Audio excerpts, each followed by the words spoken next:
Einer der wichtigsten Motivationen für deine Auswanderung und ein Leben im steuergünstigen Ausland ist der Vermögensaufbau und die damit verbundene finanzielle Freiheit. Wie das konkret funktioniert, das will ich dir einmal in diesem Video hier verraten.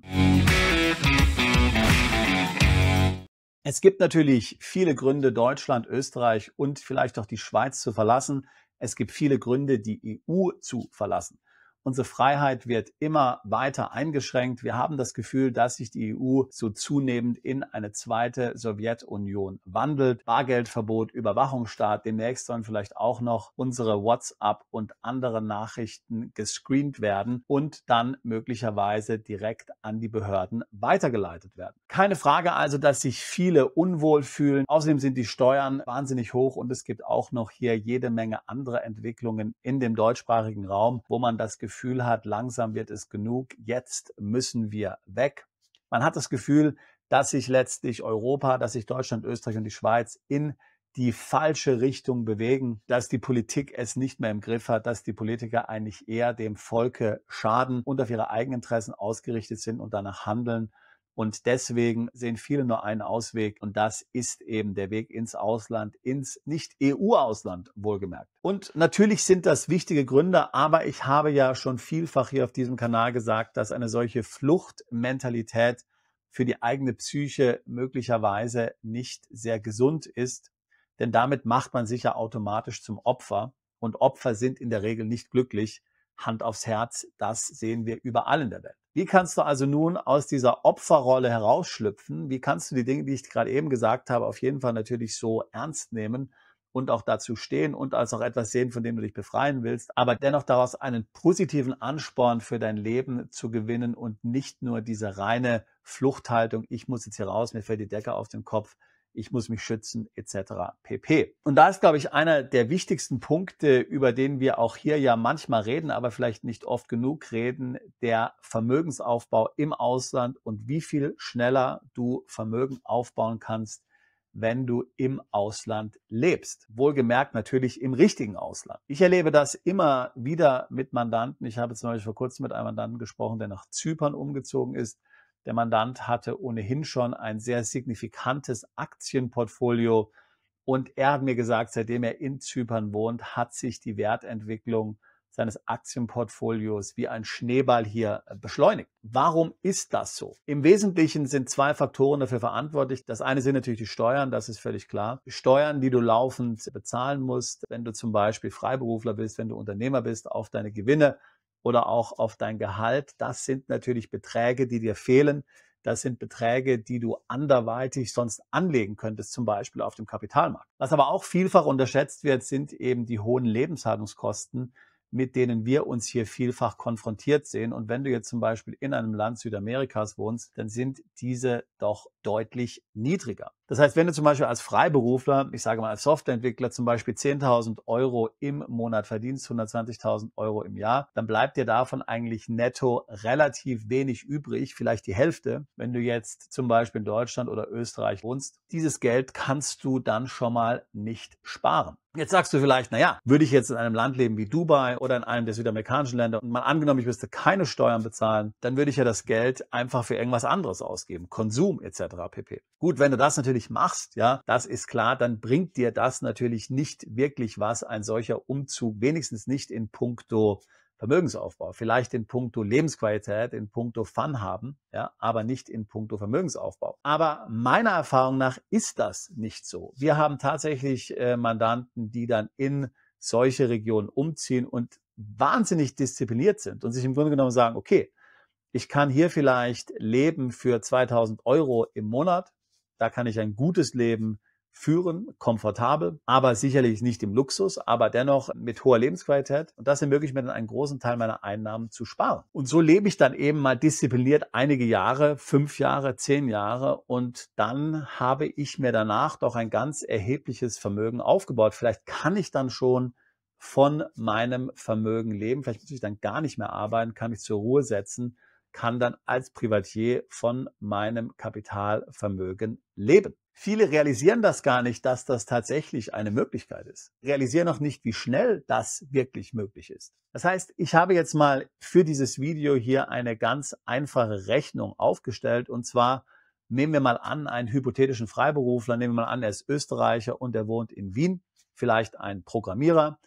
Er macht einen Umsatz als Freiberufler von 120.000 Euro im Jahr, also 10.000 Euro im Monat, etwas, das absolut realistisch ist in diesem Segment. Und jetzt nehmen wir mal 3 Szenarien an. Nehmen wir einmal an, er wohnt in Wien und er wohnt in Dubai und dann wohnt er irgendwo in Lateinamerika. Nehmen wir an, dass dieser Freiberufler hier ein gutes Leben führt. Er ist alleinstehend, er ist 30 Jahre alt, er hat ein Aktienportfolio mit einem Wert von 100.000 Euro. Nehmen wir einmal an, er ist jemand, der diszipliniert spart. Das heißt, das, was ihm übrig bleibt von seinem Einkommen, nachdem er Steuern, Sozialabgaben etc. und seine Lebenshaltungskosten bezahlt hat, das ist dann auch tatsächlich etwas, das er diszipliniert hier in sein Depot regelmäßig investiert. Also jetzt nehmen wir einmal an, unser Freelancer wird jetzt weiterhin in Wien bleiben. Er verdient momentan 120.000. Die Beträge sind jetzt hier nicht inflationsbereinigt. Wir gehen jetzt einfach mal davon aus, dass die Lebenshaltungskosten mit dem Umsatz steigen, dass das Ganze dann so stimmt. Aber wie gesagt, es geht um eine vereinfachte Darstellung, um das Modell dahinter zu erklären. Also, er verdient 120.000. Bei einem Freiberufler ist es ja meistens so, dass es keine hohen Betriebsausgaben gibt, die er hier geltend machen kann. Das heißt, nehmen wir einmal an, sein Gewinn vor Steuern sind 120.000. Davon bleiben ihm dann in Österreich nach Abzug von Steuern und Sozialabgaben 66.000. Um jetzt einigermaßen komfortabel zu leben in Wien, braucht er als Alleinstehender 45.000. Dann hat er also noch 21.000 übrig und diese werden dann von ihm auch konsequent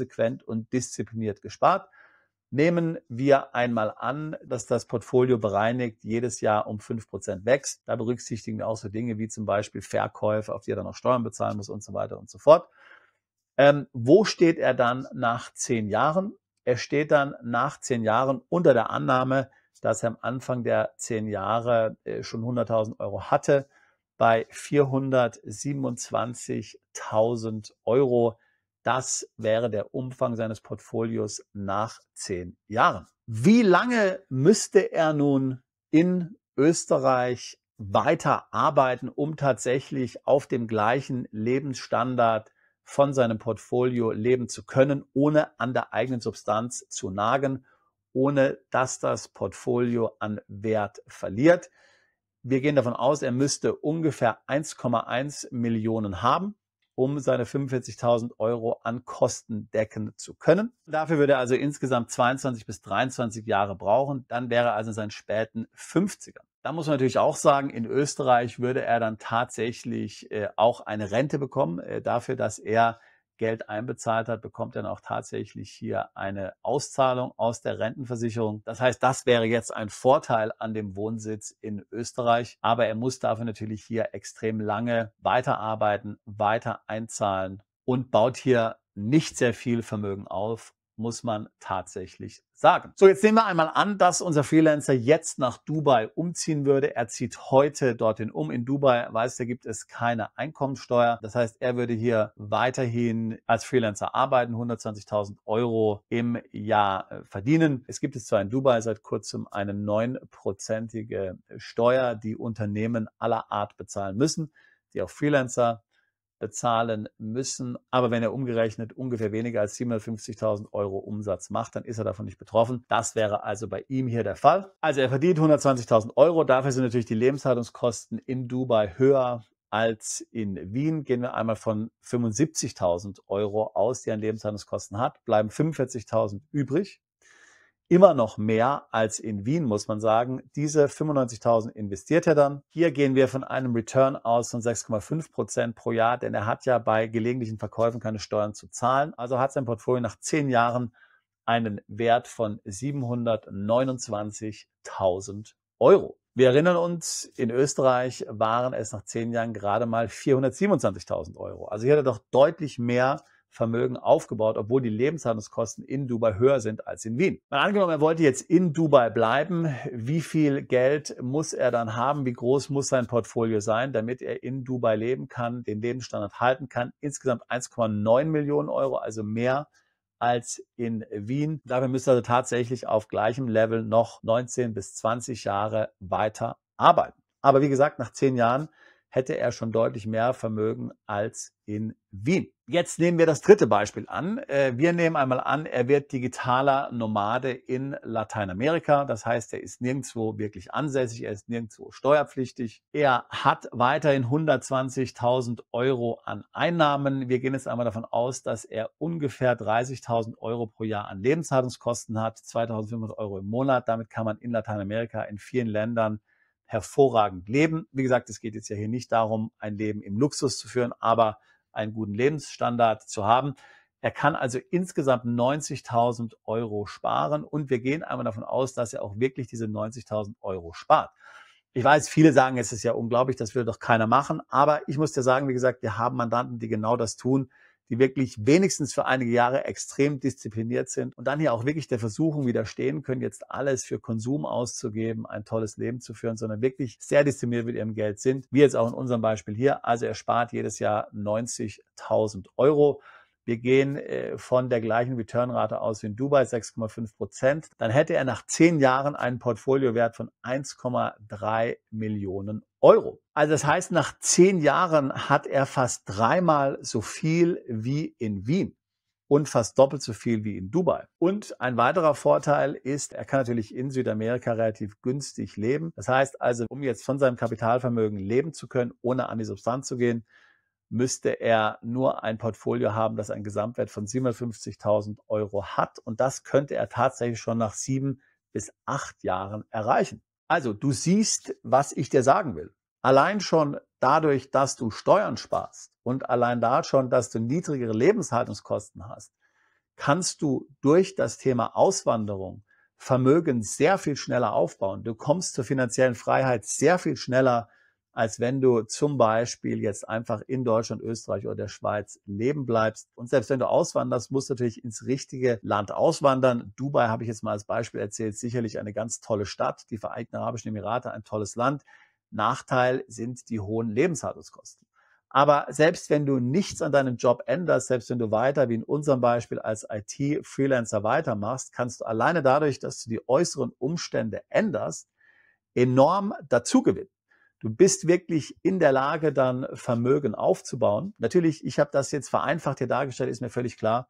Sicherlich wird es da einige geben, die jetzt sagen, ich habe das nicht bedacht und jenes nicht bedacht, ist mir völlig klar. Es geht mir nur darum, dass du die Richtung in ungefähr erkennst, dass du die Systematik erkennst, die dahinter steht. Und selbst wenn du zum Beispiel sagst, ich komme nach 10 Jahren dann zurück nach Österreich, wir hatten ja vorhin gesagt, um auf dem gleichen Lebensstandard in Österreich zu leben wie jetzt, brauchst du sicherlich auch ein anständiges Portfolio, aber das kannst du ja im Ausland schneller aufbauen. Und damit hast du doch dann bei allen politischen Querelen in der EU, bei allen Dingen, die dir politisch nicht gefallen, einen sehr persönlichen Grund, eine solche Auswanderung dann mit aller Konsequenz zu betreiben und auch einen positiven Grund für eine solche Auswanderung zu haben. Du gehst also nicht mehr nur, weil es dir nicht mehr gefällt, weil so viele Dinge im Argen leben, sondern du gehst, um Vermögen aufzubauen. Du gehst deswegen ins Ausland, weil du weißt, dass dort deine Chancen für einen schnellen Vermögensaufbau sehr viel größer sind, selbst wenn du nichts an deinem Job änderst, als wenn du in Europa bleibst. Und das gibt dem Ganzen noch einen sehr positiven Spin, sehr positive Ausrichtung. Und das ist für deine Psychohygiene, glaube ich, sehr viel besser, als wenn du dich in die Fremde aufmachst, so wie ein syrischer Flüchtling nach Europa kommt. Genau das Gleiche ist es ja. Also daher insbesondere, wenn du jung bist, wenn du einen gut dotierten Job hast, etwas, das du auch remote machen kannst aus dem Ausland, wie jetzt hier in dem Beispiel, was ich erklärt habe. Und natürlich, wenn du die Disziplin hast, auch tatsächlich am Vermögensaufbau zu arbeiten und der Versuchung widerstehen kannst, dann die ganze Kohle rauszuhauen. Was auch natürlich wunderschön ist, was man auch manchmal tun muss, weil man manchmal auch einfach das Leben genießen will. Ja. Auch das ist nicht nur schlecht. Aber natürlich sollte man auf Dauer in der Lage sein, diszipliniert mit seinem Geld umzugehen und das Ganze natürlich weitsichtig anzulegen. In welcher Assetklasse auch immer. Ich habe jetzt hier Aktien gesagt, manche werden vielleicht Krypto machen. Das musst du dann selbst entscheiden. Aber du hast das Prinzip verstanden. Und deswegen glaube ich eben, dass das Thema Auswandern für sehr viele Menschen in Frage kommt. Jedenfalls all jene, die freiberuflich remote arbeiten können, so wie derjenige, den ich jetzt in dem Beispiel hier erwähnt habe. Du musst dafür kein Millionär sein, du musst dafür nicht erst ein großes Unternehmen aufbauen, du musst dafür nicht vermögend sein. Wenn du einen solchen Freelancing-Job hast oder einen solchen machen kannst, dann ist das eine Realität und dann wirst du hier sehr schnell dein Vermögen aufbauen können, wenn du die richtigen Entscheidungen triffst. Am einfachsten natürlich, wenn du alleine bist, völlig klar, aber mit Familie, mit Ehepartner geht es genauso. Als ich ausgewandert bin, als ich Deutschland verlassen habe vor 25 Jahren, war ich auch schon verheiratet. Ich habe sehr jung geheiratet. Ich hatte zwar kein Geld, aber Kinder und eine Ehefrau hatte ich zu diesem Zeitpunkt schon. Und das war ein befreiendes Erlebnis schon damals. Und das Gleiche kannst du genauso auch für dich erreichen. Das heißt, ich möchte dich ermutigen, ich möchte auch ermutigen, das Ganze positiv zu sehen. Das Ganze jetzt nicht nur in einem negativen Licht zu sehen, sondern auch als ein Ansporn letztlich, dein Vermögen aufzubauen, dich selbst finanziell abzusichern und finanzielle Freiheit zu gelangen. Wenn das Themen sind, die auch dich interessieren, wenn du auf der Suche bist nach den richtigen Ländern, wie der richtige Ablauf ist, wie du sowas machen musst, welche Firmen man gründen muss, was steuerlich zu beachten ist, dann würde ich mich natürlich freuen, mit dir ein Beratungsgespräch zu führen. Wir tun seit fast 20 Jahren nichts anderes, als uns genau mit solchen Themen zu befassen. Und ich würde mich freuen, auch dich alsbald zu unserer Mandantschaft zählen zu können. Bist du Unternehmer, Freiberufler oder Investor? Zieht es dich schon lange ins Ausland? Mach heute den ersten konkreten Schritt in eine Zukunft mit mehr Geld und mehr Freiheit. Buche ein Beratungsgespräch mit Sebastian und seinen Kollegen. Unsere Kanzlei unterstützt Mandanten wie dich dabei, deine Steuerlast legal zu reduzieren, Vermögen aufzubauen und zu schützen und deine persönliche Freiheit zu maximieren. Profitiere jetzt von unserem Fachwissen und unserem Netzwerk. Gehe zu mandatierung.com und werde Mandant unserer Kanzlei.